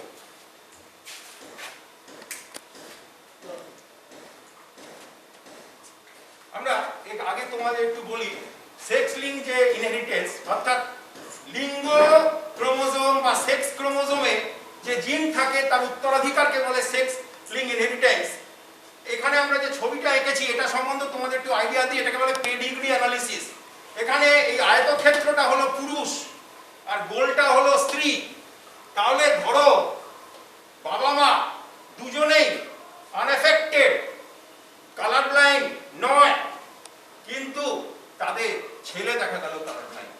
কেন? কারণ মার মধ্যে একটা কালার ব্লাইন্ডের জিন ছিল। কারণ বাবার থেকে সে Y পেয়েছে, মার থেকে সে C পেয়েছে, ফলে কালার ব্লাইন্ড হয়ে গেল। কিন্তু তার বোনটা, সে যদি এই জিনটা পায় তবুও কিন্তু তার রোগ হচ্ছে না। কিন্তু দেখো তার ছেলের মধ্যে এটা দেখা যাচ্ছে, এবং এই ছেলেটার সঙ্গে যদি এরকম একটা মহিলার বিয়ে হয় তাহলে ছেলে মেয়ে দুজনেরই দেখা যাচ্ছে। তাহলে এই সেক্স লিঙ্ক ইনহেরিটেন্সের ক্ষেত্রে ব্যাপারটা কিরকম আসছে? সেক্স লিঙ্ক ইনহেরিটেন্সের ক্ষেত্রে ব্যাপারটা যেটা আসছে সেটা হচ্ছে পুরুষের ক্ষেত্রে এর অনেক বেশি আধিক্য দেখা যায়। স্ত্রীর ক্ষেত্রে যেহেতু ধরো একটা ডমিনেন্ট জিন যদি থাকে, তাহলে ধরো ক্যাপিটাল সি আমি ডমিনেন্ট জিন ধরলাম, নর্মাল কালার, আর তার সঙ্গে যদি আমি স্মল সি ধরি তাহলে সেটা প্রকাশিত হচ্ছে না। তাহলে পুরুষের মধ্যে এই সেক্স লিঙ্ক ইনহেরিটেন্সটা বেশি দেখা যায়। এখানে আমরা হিমোফিলিয়ার কথা বলছি। Next slide. এটা হচ্ছে ইংল্যান্ডের রাজ পরিবার। ইংল্যান্ডের রাজ পরিবার কিন্তু হিমোফিলিক। আমাদের রানী ভিক্টোরিয়া কিন্তু একজন কেরিয়ার ছিলেন, তার ছেলে ফিলিপস কিন্তু হিমোফিলিয়ায় আক্রান্ত হয়েছিল। আচ্ছা, আমরা একটু হিমোফিলিয়া সম্বন্ধে আলোচনা করি। তোমরা ক্লাস 11-এ পড়েছো হিমোফিলিয়া যে রোগে রক্ততঞ্চন হয় না। তোমরা জানো রক্ততঞ্চনে 14টা ফ্যাক্টর আছে, তার মধ্যে যদি ফ্যাক্টর 8 তৈরি করতে না পারে, এই ফ্যাক্টরটার নাম হচ্ছে অ্যান্টি হিমোফিলিক ফ্যাক্টর, তাহলে আমরা হিমোফিলিয়া এতে আক্রান্ত হই। পৃথিবীর 83% মানুষ এরকম। আর যদি ফ্যাক্টর 9 বা ক্রিসমাস ফ্যাক্টর তৈরি করতে না পারে তাহলে সেই সকল মানুষ হিমোফিলিক বি রোগে আক্রান্ত হয়। পরের স্লাইডে আমরা কালার ব্লাইন্ডের কিছু দেখছি। পরের স্লাইডে এটা আমরা আলোচনা বোর্ডে করেছি। আচ্ছা, এটাও আমরা আলোচনা হয়ে গেছে আমাদের। আচ্ছা, আমরা একটু কালার ব্লাইন্ড সম্বন্ধে একটু চোখের কথা পড়ে নিই। কোন সেল এর অবশ্যই কাজ উজ্জ্বল আলোয় সাহায্য করা, উজ্জ্বল আলোয় দেখতে, কিন্তু কোন সেলের আরেকটা কাজ আছে। এই কোন সেলের মধ্যে 3টে প্রোটিন আছে। এরিথ্রোল্যাব লাল রঙের জন্য দায়ী, ক্লোরোল্যাব গ্রিন রঙের জন্য দায়ী, সায়ানোল্যাব ব্লু কালারের জন্য দায়ী। এই রেড আর এরিথ্রোল্যাব আর ক্লোরোল্যাবের যে জিন সেটা এক্স ক্রোমোজোমে আছে, কিন্তু এটা নয়, এটা 7 নম্বর ক্রোমোজোমে আছে। এই সাইনোলাভের জিনটা কিন্তু 7 নম্বরে আছে। ওই স্লাইডটা দেখুন। আমরা জানি বেনিয়া সহ কলা, নর্মাল ভিশন, সমস্ত কালার দেখতে পাচ্ছে মানুষ, আমাদের মতো মানুষ যারা আমরা এই নয়। এখানে একটু মজার কথা বলি, ধরো একটা ছেলে জয়েন্ট এন্ট্রান্সের চান্স পেয়েছে, তাকে পরীক্ষা নেওয়া হলো, হঠাৎ একটা কার্ড দেখানো হলো, কার্ড, সে সবগুলোকে কালো বললো।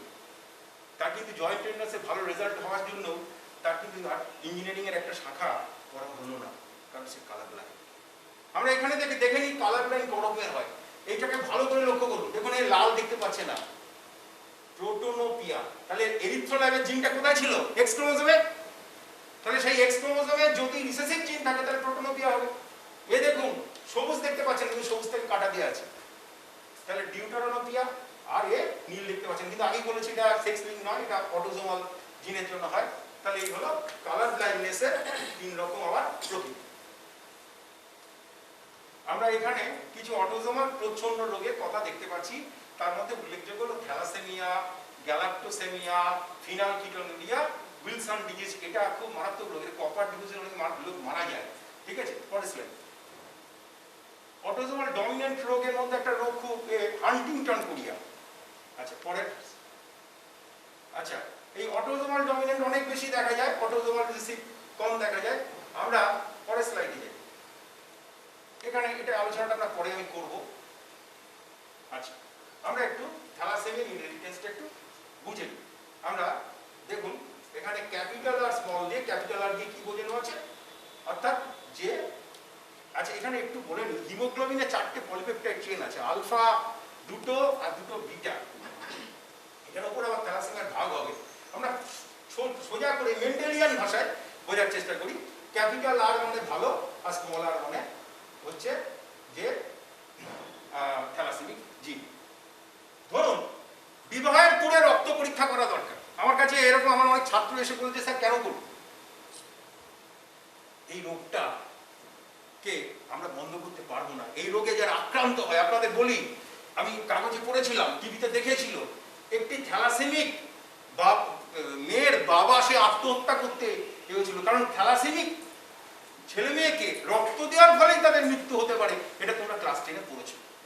তাহলে বাবা মা কিন্তু কেউ থ্যালাসেমিক নয়, দুজনই ক্যারিয়ার, কিন্তু এদের মধ্যে 25% চান্স, এই লালটা হচ্ছে থ্যালাসেমিক, আর 25% একদম নর্মাল, আর 50% ক্যারিয়ার।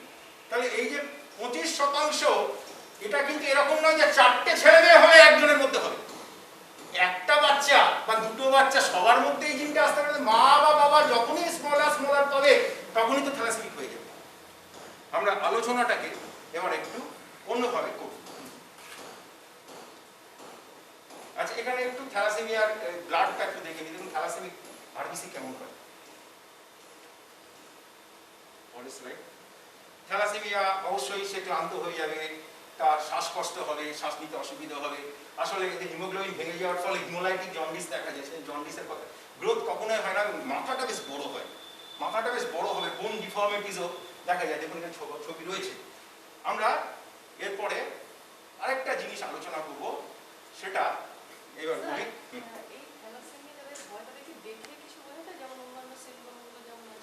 যেমন ওই যে বললাম যে একটু ফ্যাকাশে ভাব থাকবে। আচ্ছা আমি একটু একটা গল্পের ছলে বলি। ধরুন একটা বাচ্চা, সে মাঠে দৌড়দৌড়ি করতে গিয়ে দেখলো প্রায় হাঁপিয়ে যায়। এই বাচ্চাটার আমরা কিভাবে ধরতে পারবো এই রোগটা, সেটা একটু বলি।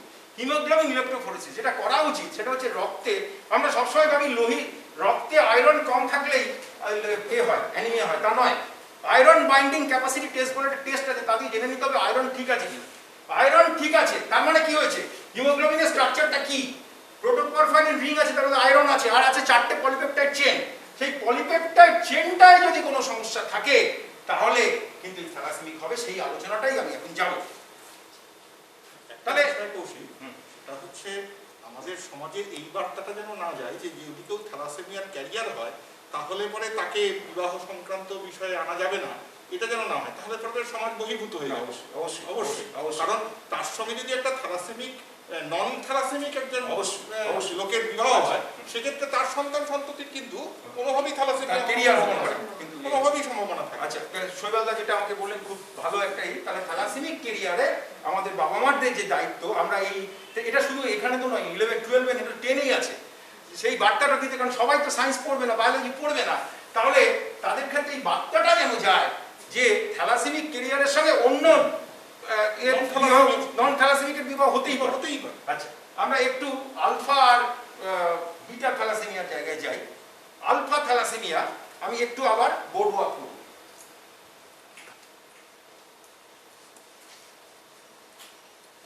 আচ্ছা, মাইনর কথাটার মানে হলো কেরিয়ার। তাহলে আসলে আলফা দুটো চেন আছে, তার জন্য দুটো ধরো জিন আছে, HBAB+, HBAB+। এখানে যদি HBAB এরকম দুটো জিনই থাকে তাহলে সে নর্মাল। এবার আমি কতগুলো কম্বিনেশন দেখাচ্ছি। ধরুন এরকম, দেখুন একটা জিন নেই, 4টের মধ্যে একটা জিন আছে, একটা জিন অভাব, এর একটা মাইনর থ্যালাসেমিক হবে। দেখুন দুটো জিন রয়েছে, তার কিন্তু বাকি যে অ্যালিল সেটা নেই। আবার এটা মুছে দিলাম, এই দুটো আছে, এরা সবাই হবে কি মৃদু থ্যালাসেমিক, এরা তীব্র থ্যালাসেমিক হবে না। হ্যাঁ, এটার ক্ষেত্রে হবে না, এটার ক্ষেত্রে মৃদু না, এটা মাঝারি থ্যালাসেমিক হবে। এটার ক্ষেত্রে কারণ কি, দেখুন একটা যে আলফা জিন তৈরি করতে পারছে, আরেকটা আলফা জিন তৈরি করতে পারছে না, কারণ HBAB2টা কিন্তু অন্যটা জিন। এবার দেখুন একটা জিনও নেই, মিউটেড হয়ে গেছে, এ কিন্তু আলফা থ্যালাসেমিক মেজর। এর অপর নাম হাইড্রক্সপিটালিস রোগ, মারাত্মক রোগ, এবং লোহিত কণিকায় হয়ে যাবে। ঠিক একইভাবে বিটা থ্যালাসেমিয়ার ক্ষেত্রে যদি জিনটা এরকম হয় HBβ1, HBβ1, HBβ0, তাহলে সে হচ্ছে হেটেরোজাইগাস। আর যদি এরকম হয় β0 জিনটা ত্রুটিপূর্ণ হিমোগ্লোবিন তৈরি করতে সাহায্য করে, তাহলে এই কম্বিনেশন হলে সে কিন্তু মেজর বিটা থ্যালাসেমিক পেশেন্ট। আগেরটার ক্ষেত্রে কিন্তু লোহিত কণিকা সব ঠিক থাকবে, এটা কিন্তু সিভিয়ার অ্যানিমিয়া হবে, এর জন্ডিস দেখা যাবে, অন্যান্য সমস্যা দেখা যাবে। আমরা এবার একটা স্লাইড দেখেছিলাম, সেই স্লাইডের একটু উপসংহারটায় আসি। তাহলে অটোজোমাল ব্যাপারটা কি দেখা যাচ্ছে, দুটো সেক্সই সমানভাবে দেখা যাচ্ছে, কিন্তু সেক্স লিঙ্কটা পুরুষের ক্ষেত্রে বেশি দেখা যাচ্ছে, কারণ পুরুষ যেহেতু Y ক্রোমোজোম বহন করছেন, Y ক্রোমোজোমের মধ্যে সেই জিন নেই।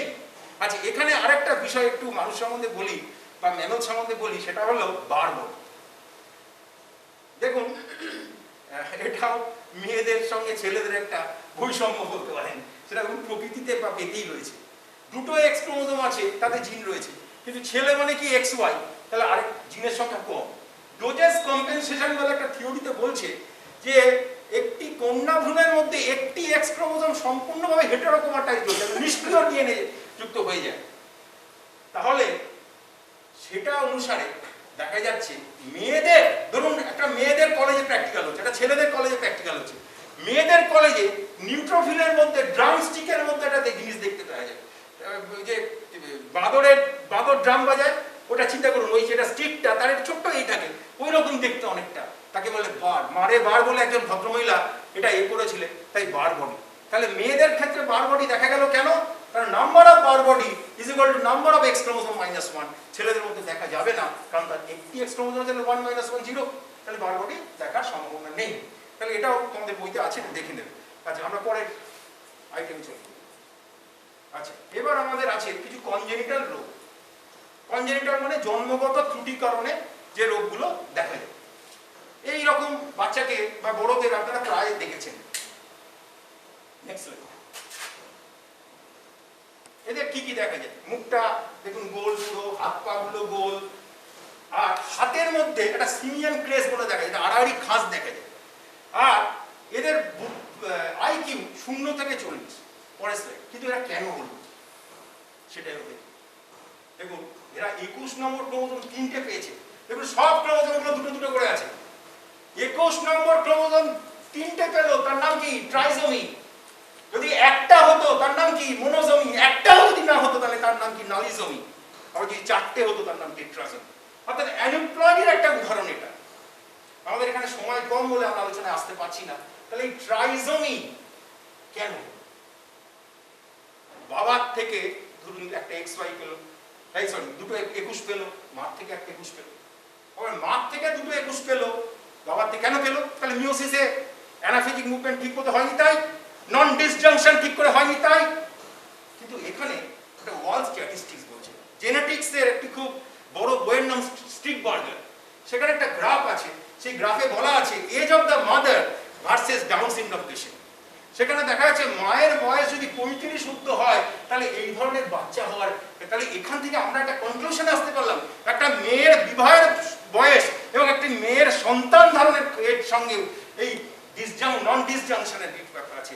আমরা ওয়াল স্ট্যাটিস্টিক্স বলছে এই ডাউন সিনড্রোম পেশেন্ট হওয়ার চান্স অনেক বেশি। তার মানে আপনি উল্টো প্রশ্ন আমাকে এক্ষুনি করতে পারেন, আমার পাড়ায় একটি 22 বছরের মেয়ে ডাউন সিনড্রোম হতে পারে নন ডিসজাংশন। আচ্ছা, পরের স্লাইড দেখুন, আরেকটা কারণে ডাউন সিনড্রোম তাকে বলা হয় রবার্টসনিয়ান ট্রান্সলোকেশন। ট্রান্সলোকেশন মানে একটা ক্রোমোজোম থেকে আরেকটা ক্রোমোজোমে জিন চলে যায়। 21 নম্বর আর 14 নম্বরের জিনের ট্রান্সলোকেশন হয়ে গেছে, স্থানান্তরণ হয়েছে, এর জন্য ডাউন সিনড্রোম হতে পারে। আমরা পরের রোগে যাই, টার্নার সিনড্রোম। এটা এই স্লাইডটা আমরা আবার পরে দেখব, পরের স্লাইডটা দেখে আবার এটা দেখব। আচ্ছা, কেন হচ্ছে? আমরা মেয়ে মানে কি জানি? XX, এটা কিন্তু XO, ও মানে নেই। তাহলে কেন হলো? তাহলে বাবার থেকে একটা X পেয়েছে, মার থেকে পাইনি, বা উল্টোটা হতে পারে। আবার প্রিভিয়াস স্লাইড দেখুন, অবশ্যই মহিলা, জননাঙ্গ মহিলার মতো, মেনস্ট্রুয়াল সাইকেল হয় না, স্তন গ্রন্থি ডেভেলপ করে না, এবং এই জায়গাটাতে বক্ষদেশটা প্রশস্ত হয়, এটাকে বলে সিল টাইপ অফ চেস্ট। দেখুন হাত পা গুলো কিরকম বেঁকা বেঁকা। তাহলে এরা কেন হচ্ছে? তোমাদের যে প্রশ্নটা আসবে যে ক্যারিওটাইপটা কি? ক্যারিওটাইপ মানে ক্রোমোজোমের সজ্জাক্রম, আর তার যে ছবিটা পাওয়া যায়, যেটা আমরা দেখলাম, যে ছবিটা দেখলাম, নেক্সট স্লাইড প্লিজ। সেই ছবিতে যেটা দেখতে পাচ্ছি, this is definitely karyotype, but this is the representation of idiogram. ইডিওগ্রামের ছবি আমরা এখানে দেখতে পাচ্ছি। Next slide. আচ্ছা, এখানে ক্লাইনফেল্টার টার্নার দুটোকে দেখা হচ্ছে। এই ক্লাইনফেল্টারটা কেন হয় সেটা আমরা ক্লাইনফেল্টারের উপসর্গ, তোমাদের আসলে ক্লাইনফেল্টার টার্নার এবং ডাউন সিনড্রোমের উপসর্গটাই পরীক্ষায় বেশি আসে। দেখো, আচ্ছা একটু পরের স্লাইডটা দেখে আবার এটা দেখো কেন হচ্ছে। দেখো XXY কেন হলো? বাবার থেকে XY পেতে হলে মার থেকে X, আবার এমন হতে পারে মার থেকে দুটো X, বাবার থেকে একটা Y, তাহলে XXY। তাহলে XY মানে কি? Y কি বলেছিলাম? TDF জিন থাকে, সে টেস্টে ডিটারমিনিং করছে, টেস্টিস আছে, কিন্তু স্তন গ্রন্থিও ডেভেলপ করে গেছে, বেশ লম্বা হয় এরা, এদের হাত পা গুলোও বেশ লম্বা লম্বা হয়। তার পাশে দেখুন টার্নার্স, সেটা হচ্ছে XO। এ কমপ্লিট ফিমেল নয়, এ পুরুষ, কিন্তু এর মধ্যে স্ত্রী বৈশিষ্ট্য আছে। কিন্তু আপনারা এটার সঙ্গে কখনো হিজড়ে বা ইন্টারসেক্সকে গোলাবেন না, এটা কিন্তু তা নয়, ওটা কিন্তু আলাদা জিনিস। ওটা অ্যাড্রেনাল কর্টেক্স থেকে একটি হরমোন বেরোয়, সেক্সোকর্টিকয়েড, তার গোলমালের ফলে হয়। তাহলে আমরা এখানে আমাদের সিলেবাসের যে আলোচনাটা করলাম, তিনটে disease, down syndrome, Turner syndrome, Klinefelter. এবার একটু মজা করার জন্য বলি, এছাড়াও কিছু ডিজিজ হয়, যেমন পেটাও সিনড্রোম, যেখানে ট্রাইজমি 13, অর্থাৎ 13 নম্বর ক্রোমোজোম। কিন্তু এমন বাচ্চা আছে যে বাচ্চা কাঁদে হচ্ছে মিউ মিউ করে, তার নাম ক্রাইডুচ্যাক সিনড্রোম। আর আমরা একটা কথা বলি, প্রায় বর্ন ক্রিমিনাল। আমার এই জেলে পড়ানোর অভিজ্ঞতা আছে, আমি জেলে কয়েদিদের দেখেছি, কিন্তু তারা খুব ভালো লোক, আমি তাদের পড়িয়েছি। কিন্তু পৃথিবীতে বিজ্ঞান বলছে এক ধরনের এইরকম সিনড্রোম দেখা যায়, আবার বলছি সিনড্রোম মানে কি? মেনি সিমটমস টুগেদারলি কল সিনড্রোম, অনেকগুলি লক্ষণকে একত্রে সিনড্রোম বলে। জ্যাকব সিনড্রোম, যারা XYY, এরা বাগলার ভাঙচুর করে। এবার খুব বিখ্যাত ব্যক্তির কথা বলি, মাইক টাইসন, তিনি কিন্তু জ্যাকব সিনড্রোম ছিলেন, তিনি হলিফিল্ডের কানটা খেয়ে নিয়েছিলেন লড়াইয়ের সময়। তো এইরকম মানুষগুলো কিন্তু এমনি এমনি হয় না, ওটা জেনেটিক্যালি এই ঘটনাটা হচ্ছে। হ্যাঁ, তাহলে আমার যে কোশ্চেন, তাতে আমরা কি পড়লাম এটা একটু কনক্লুড করি। আমি প্রথমে তোমাদের পড়িয়েছি মাল্টিপল অ্যালিল এবং সিউডো অ্যালিল। অ্যালিল মানে দুটো জিন একই ক্রোমোজোমে, তার থেকে বেশি, তাহলে মাল্টিপল। সিউডো মানে অনেকগুলোই রয়েছে। তারপরে আমরা পড়েছি পলিজেনিক এবং প্লিওট্রপি। পলিজেনি মানে বহু জিন দ্বারা একটি ফিনোটাইপ, প্লিওট্রপি মানে একটা জিনোটাইপ দিয়ে অনেকগুলো phenotype. Sex determination mammals, sex determination birds and sex determination bees. তারপরে আমরা পড়লাম অটোজোমাল ইনহেরিটেন্স এবং সেক্স লিঙ্ক ইনহেরিটেন্সের কথা। এখানে আরেকটা মজার বিষয় বলি, সেটা হচ্ছে আমরা দেখি ছেলেদের টাক বেশি করে, মেয়েদের কম টাক করে, দেখি অটোজোমাল। এটাকে বলা হয় সেক্স ইনফ্লুয়েন্স ট্রেট। মেয়েদেরও টাক করতে পারে। কখন? আমরা একটা জিন নিই, ধরুন capital H R small H. Small H যদি হয় তাহলে মেয়েদেরও টাক করবে, আর ছেলেদের টাক করবে কখন? ক্যাপিটাল এইচ স্মল এইচ এবং স্মল এইচ করবে। তাহলে ছেলেদের মধ্যে বেশি দেখা যাচ্ছে, তাই হচ্ছে সেক্স ইনফ্লুয়েন্স ট্রেট। আর ভেড়ার শিং আছে পুরুষ ভেড়া, মহিলা ভেড়ার নেই কিন্তু। তাহলে বলছে সেক্স লিমিটেড ট্রেট। বা মোরগের ঝুঁটি আছে, মুরগির নেই, তাহলে একটা পার্টিকুলার সেক্সেই দেখাচ্ছে। তাহলে সেক্স লিঙ্ক মানে কি? সেক্স ক্রোমোজোমে অবস্থিত জিনের অনুসারে। কিন্তু এই যে দুটো ঘটনা বললাম সেটা কিন্তু অটোজোমাল। আসলে এই চ্যাপ্টারটা খুব মজার। এই চ্যাপ্টারটা আমরা বিজ্ঞানের ক্লাবেও আলোচনা করতে পারি। তা সেই জায়গাগুলো আমরা তুলে ধরলাম, বিশেষ করে এই যে জায়গাগুলো সিনড্রোম, এগুলো ভীষণই, এবং পরীক্ষার জন্য অনেক প্রশ্ন আসে। এবার আমি একটু আমার পোর্শন থেকে প্রশ্নের আলোচনা করি। এই যে ক্লাইনফিল্টার টার্নার্স এবং ডাউন সিনড্রোমের উপসর্গ আসে এবং ক্যারিওটাইপ, এখানে তোমরা একটা ভুল করো। তোমরা অনেক সময় লিখে দাও যে X0 XY, মাস্টারমশাইরা নাম্বার কেটে দেয়। তোমরা অবশ্যই অটোজোমেরটা উল্লেখ করবে, মানে 22A plus XXY 22A plus XO, এটার জন্য মাস্টারমশাইরা নাম্বার কাটতে বাধ্য হন। এবং সেক্স লিঙ্ক এবং অটোজোমের অঙ্ক অবশ্যই প্র্যাকটিস করবে। পলিজেনিক ইনহেরিটেন্স বড় প্রশ্ন এসছে 3 নম্বরে, উদাহরণ সহযোগী মানুষের যে গাত্রবর্ণ সেটাই উল্লেখ করবে, এবং তার সঙ্গে প্লিওট্রপিজমের পার্থক্য আসতে পারে। মাল্টিপল বড় প্রশ্ন আসতে পারে, এবিও ব্লাড গ্রুপ এর মাধ্যমে কি করে মাল্টিপল প্রমাণ করবে। আমার পোর্শনে এই প্রশ্নগুলি আলোচনা করলাম। আশা করি আমাদের যৌথ প্রয়াসে বংশগতি ও প্রকরণ সম্বন্ধে যে অধ্যায় বা একক 2 তার আলোচনা তোমাদের কাছে মনোজ্ঞ হয়েছে। তোমরা বারবার শুনবে, ইউটিউবে যখন এটা আসবে বারবার না দেখলে, একবার দেখলে কিন্তু ব্যাপারটা বুঝবে না। অবশ্যই সেই সময় বই খুলবে, ছবি আঁকবে। ধন্যবাদ স্যার। আজকে যে বিষয়টা মানে যে চ্যাপ্টারটা পড়ানো হলো, সেই চ্যাপ্টার থেকে উচ্চ মাধ্যমিকে বা জয়েন্টে কীরকম ধরনের প্রশ্ন আসতে পারে, বা পিছিয়ে পড়া যারা স্টুডেন্টরা আছে আর কি, সকলে মানে নাম্বার কেন কম পাচ্ছে বা বায়োলজির প্রতি আকর্ষণ পাচ্ছে না, এই জিনিসগুলো নিয়ে যদি একটু বলতেন। আমি যে প্রশ্নটা আজকে আলোচনা করলাম, এখান থেকে উচ্চ মাধ্যমিকে যে প্রশ্নগুলো থাকে, যেমন ধরুন মেন্ডেলের সূত্র কিংবা প্রকরণ কাকে বলে, উদাহরণ দাও, ক্রসিং ওভারের কারণ লেখো, ক্রসিং ওভারের শর্ত উল্লেখ করো, লিঙ্কেজের প্রকারভেদ কি কি আছে, লিঙ্কেজ এবং ক্রসিং ওভারের মধ্যে পার্থক্য কি, এই ধরনের প্রশ্নগুলো উচ্চ মাধ্যমিকে অনেকবারই এসেছে। এখন তার ছাড়া যারা জয়েন্ট এন্ট্রান্স পরীক্ষা দেবে তাদের জন্য আমি বেশ কিছু জায়গা পয়েন্ট আউট করেছি। যেমন ধরুন যে আমি জিন ম্যাপিং পড়াবো, জিন ম্যাপিংটা কিন্তু উচ্চ মাধ্যমিকে আসবে না। জিন ম্যাপিং এর মাধ্যমে একটা ক্রোমোজোমে জিনগুলো কোথায় অবস্থিত, এটা উচ্চ মাধ্যমিকের প্রশ্ন, এটা কিন্তু জয়েন্ট এন্ট্রান্সে আসতে পারে। সুতরাং একটা ছেলে বা মেয়েকে জিন ম্যাপিং জানতে গেলে তার ক্রসওভার ফ্রিকোয়েন্সি বার করতে হবে, ক্রসওভার ফ্রিকোয়েন্সি বার করার জন্য যে সূত্র, সেই সূত্রটা তাকে জানতে হবে। এগুলো কিন্তু জয়েন্ট এন্ট্রান্সের দিকে থাকে। আর পিছিয়ে পড়া ছাত্রদের জন্য আমি বলছি, কেউ পিছিয়ে পড়া নয়, তাদের একটাই কারণ, সেটা হচ্ছে সে যা পড়ছে সেই পড়াটার সঙ্গে বাস্তব জীবনটাকে সে একাত্ম করছে না। সে যদি একটু বাস্তবে সম্মতভাবে পড়ে, সে যদি বিষয়গুলোকে একটু বুঝে নিয়ে পড়ে, তাহলে প্রশ্ন কোনো বিষয় না, সে নিজেই ভালো উত্তর দিতে পারবে। অ্যান্সারটা সবচেয়ে ইম্পর্টেন্ট যেটা, সেটা হচ্ছে to the point, answer should be to the point এবং ইন ব্রিফ, অর্থাৎ ঠিক যতটুকু চাওয়া হয়েছে ঠিক ততটুকু পূর্ণাঙ্গ উত্তর যেন দেওয়া হয়। এই পর্যন্ত আমার বিষয় বলার। আর এইখান থেকে বেরিয়ে গিয়ে আর একটা জিনিস আমি বলি, যে সেটা হলো যে আমরা যে শুধুমাত্র এই উচ্চ মাধ্যমিক এবং জয়েন্ট এন্ট্রান্স পরীক্ষা কন্ডাক্ট করার জন্য এই পড়ানোর ব্যাপারটা করছি তা তো নয়, আমাদের একটা সামাজিক দায়িত্ব আছে।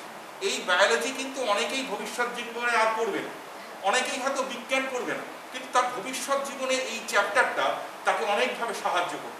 এই যেমন আজকে আমরা থ্যালাসেমিয়া পড়লাম, আমরা সিকল সেল অ্যানিমিয়ার কথা জানলাম, আমরা পলিজেনিক ইনহেরিটেন্সের কথা জানলাম, এগুলো কিন্তু আমাদের জীবনের ক্ষেত্রে এটার একটা বিরাট প্রয়োগ আছে।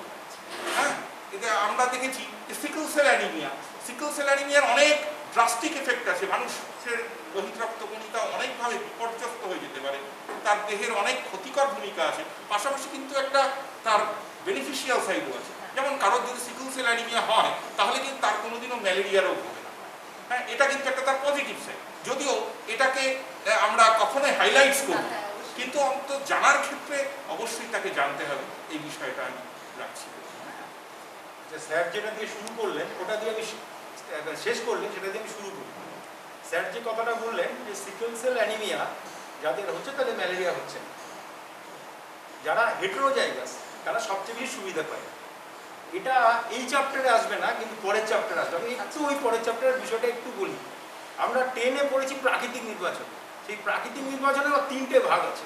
তার মধ্যে স্থিতিশীল নির্বাচনের ক্ষেত্রে এটা পড়তে হবে, এবং পরীক্ষার জন্য এই মানে হায়ার সেকেন্ডারির জন্য খুব ইম্পর্টেন্ট। প্রাকৃতিক নির্বাচনের প্রকারভেদগুলি আলোচনা করো, 3 নম্বরে একটা প্রশ্ন আসতে পারে, কিন্তু এই বিষয়ে এই চ্যাপ্টারে নয়। আমি আমার আলোচনায় এই চ্যাপ্টারের কিছু কোশ্চিন আগে আলোচনা করেছি, আরেকবার বলি। প্রথমে বলি হায়ার সেকেন্ডারিতে 2টো ভাগ আছে। একটা হচ্ছে এমসিকিউ, এসএকিউ।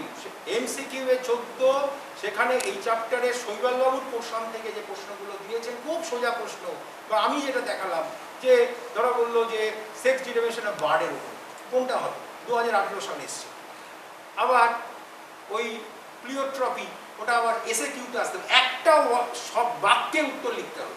এবার আসি এই 18 নম্বর বাদ দিয়ে যে 52 নম্বর, সেই 52 নম্বরের মধ্যে 2x5, 3x9 এবং 3x5 এই চ্যাপ্টার আসলে ইউনিট 2 এর ওপরে প্রশ্ন আসে। ইউনিট 2 এ 15 নম্বর আছে, তার মধ্যে জেনেটিক্সের সঙ্গে মলিকুলার বায়োলজির প্রশ্ন অর হিসেবে থাকে। আমি আলোচনায় বলেছি, যেমন 2018 সালে এসেছিল মাল্টিপল এলডি কাকে বলে তার উদাহরণ দাও। আবার 2017 সালে এসেছিল 3 নম্বরের কোশ্চেন, ওটা 2 নম্বরের জায়গায় 3 নম্বরের প্রশ্ন। সেখানে কি বলা হচ্ছে, এবিও ব্লাড গ্রুপ দ্বারা মাল্টিপল আইডি-কে প্রমাণ করো। পলিজেনিক ইনহেরিটেন্স আমি বলেছি, ওটা 3 নম্বরের প্রশ্ন আসতে পারে। পলিজেনিক ইনহেরিটেন্স যেটা গাত্রবর্ণ দিয়ে বললাম, ওটা দিয়ে ওই ফিনোটাইপটা উল্লেখ করতে হবে। আবার পলিজেনিক ইনহেরিটেন্স প্লিওট্রপিজমের পার্থক্য 2 এ আসতে পারে। পলিজেনিক ইনহেরিটেন্স কাকে বলে সেই প্রশ্ন আসতে পারে। আর আগেই বলেছি ডাউন সিনড্রোম, গত বছরই এসেছে, ডাউন সিনড্রোমের উপসর্গ। আবার একেবারে 5 নম্বরের প্রশ্নে মলিকুলার বায়োলজির সঙ্গে জেনেটিক্সের প্রশ্নে অর দিল, বা মলিকুলার বায়োলজির একটা পার্ট দিল 3 নম্বর, তার সঙ্গে এই প্রশ্নটা দিল ডাউন সিনড্রোম বা টার্নার সিনড্রোম, তার উপসর্গগুলি লেখো এবং তার ক্যারিওটাইপ উল্লেখ করো। ঠিক আছে, আমি আগেই আলোচনা করেছিলাম প্রশ্নগুলো মোটামুটি আমার পোর্শনে বা শৈবালবাবুর পোর্শনে ইম্পর্টেন্ট প্রশ্ন। আরেকটা হচ্ছে প্যারালিজম বিটুইন ক্রোমোজোম এন্ড জিন, এটা 3 নম্বরের প্রশ্ন, খুব ইম্পর্টেন্ট। শৈবালবাবু খুব বিস্তারিতভাবে আলোচনা করেছেন, যেটা ক্রোমোজোমাল থিওরি অফ ইনহেরিটেন্স, ভীষণ ইম্পর্টেন্ট 3 নম্বরের প্রশ্ন। সেক্স লিঙ্ক ইনহেরিটেন্স সাধারণত দেয়নি, কিন্তু ছোটোখাটো অঙ্ক দিতেই পারে। 2 নম্বরের প্রশ্ন একদম সোজা 2টো প্রশ্ন দিল, 2জন বাহক থ্যালাসেমিকের সন্তানের মধ্যে থ্যালাসেমিয়ার সম্ভাবনা কত। একটা কথা মনে রাখতে হবে, আমাদের যে বায়োলজিক্যাল সায়েন্স বা এই বায়োলজিক্যাল সায়েন্সে কিন্তু ঘুরিয়ে প্রশ্ন উচ্চ মাধ্যমিকে আসে না। তবু কেন ছেলেরা কম পায়? আমার যেটা এতদিনকার পড়ানোর অভিজ্ঞতা, তার থেকে যেটা আমি বুঝেছি, সেটা হচ্ছে ছেলেরা বেশিরভাগ সময় বিষয়গুলিকে, এখন যদিও সায়েন্স বা বায়োলজির ছাত্রই কমে যাচ্ছে, কারণ বায়োলজির মধ্যে কেমিস্ট্রি ফিজিক্সের বিষয়টা অনেক বেশি চলে এসছে, এটা ওরা ভয় পাচ্ছে। কিন্তু ভয় পাওয়ার কোনো দরকার নেই। শৈবালবাবু আগেই বলেছে, এর সঙ্গে সামাজিক জায়গাটা ভীষণ, এই চ্যাপ্টারটা ছিল, আপনারা আলোচনায় বুঝতেই পেরেছেন। সেই জন্য আমার যেটা মনে হয়, বা আমরা যার জন্য এই রেকর্ডিংটা এখানে করলাম, সেটা হচ্ছে সামাজিক মূল্যটা বুঝে যদি আমি পড়ি তাহলে ভালো লাগবে। এর পরের চ্যাপ্টারটা কিন্তু আরও শক্ত, কিন্তু সেটাও কিন্তু বোঝার জায়গা, এই বোঝার জায়গাটা অভাব আছে।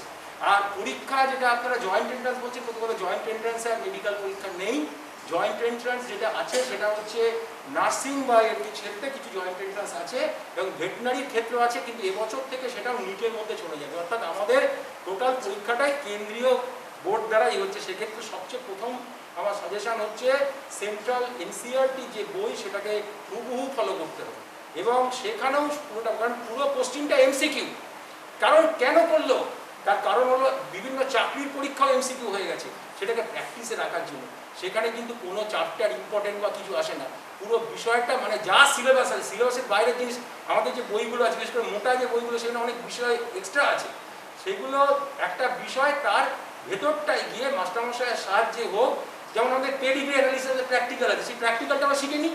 এবিও ব্লাড গ্রুপে প্র্যাকটিক্যাল আছে, সেটা যদি আমরা ঠিক করে মাস্টারমশাইয়ের কাছে শিখি, তাহলে আমাদের কনসেপশন ক্লিয়ার হয়ে যাবে। তাহলে আমাদের এনসিইআরটির সিবিএসই বোর্ড দ্বারা যে নিট পরীক্ষা, সেখানে আমাদের ছাত্রদেরও ভালো, কারণ আমাদের ছাত্ররা ভীষণ রকম ট্যালেন্টেড, তারা অ্যাকচুয়ালি ওয়েটা ঠিক না থাকার ফলে তাদের কিছু অসুবিধা হয়। সেই জন্য আমি প্রতিটা চ্যাপ্টারের ক্ষেত্রে 11 এবং 12-এ ছাত্রদের বলবো সিলেবাস অনুসারে করতে হবে এবং অবশ্যই নিট পরীক্ষা যেহেতু সিবিএসসি বোর্ডের সিবিএসসি সিলেবাস ফলো করে তাদের পড়তে হবে। বর্তমানে আমাদের সিলেবাসের সঙ্গে ওয়েস্ট বেঙ্গল হাই সেকেন্ডারি কাউন্সিলের সিলেবাস এবং সিবিএসসি সিলেবাসের মধ্যে পার্থক্য খুবই কম। সুতরাং আমাদের বই পড়ি এবং প্রশ্নও বাংলায় আসছে, অসুবিধা নেই, ফলে সাকসেস আসবেই। কিন্তু বায়োলজিক্যাল সায়েন্সে একটা হাফ পোর্শন, বাকি পোর্শনটা ফিজিক্স কেমিস্ট্রি, সেখানটাও খুব স্ট্রং করতে হবে। তাহলেই আমাদের মেডিকেল এবং আপনার নার্সিং, অনেক মেয়েরা নার্সিং করতে চায়, ছেলেরাও এখন নার্সিংয়ে চলে আসছে, সেখানেও কিন্তু নিট পরীক্ষায় তাদের বসতে হবে। ভেটেনারি পরীক্ষা আছে, এগ্রিকালচারের অল ইন্ডিয়া আইসিআর পরীক্ষা আছে, বায়োলজিক্যাল সায়েন্স রিলেটেড অনেক পরীক্ষা আছে। কিন্তু সেখানে যেটা বিশেষ করে জেনেটিক্স চ্যাপ্টার, যেন এগ্রিকালচারাল পরীক্ষা, সেখানে জেনেটিক্স চ্যাপ্টার অবশ্যই ভালো করতে হবে। সেখানে প্ল্যান ব্রিডিং ভালো করে করতে হবে। প্ল্যান ব্রিডিং কিন্তু এই চ্যাপ্টারটার সঙ্গেই, এই চ্যাপ্টারটা করে আমাকে প্ল্যান ব্রিডিং করতে হবে। তো এই হলো আমার মোটামুটি সমগ্র। অসংখ্য ধন্যবাদ স্যারদের, আপনারা অনেক গুরুত্বপূর্ণ সময় আমাদের দিয়েছেন। আর ছাত্রছাত্রী তোমরাও আজকে এমন দুজন স্যারের সংস্পর্শে এসেছো, তাদের বক্তব্য শুনেছো। আর এই আজকের যে পাঠদান তোমরা পেলে, সেখানে যদি তোমাদের কোনো রকম সমস্যা থাকে, আমাদের ফোন নাম্বার, স্যারদের ফোন নাম্বার দেওয়া থাকবে, হোয়াটসঅ্যাপ নাম্বার দেওয়া থাকবে। আজকের যে পাঠদান করানো সেটার উপরে হোক বা তাছাড়া অন্য যদি কোনো রকম সমস্যা হয়, তোমরা অবশ্যই স্যারদের সাথে যোগাযোগ করবে।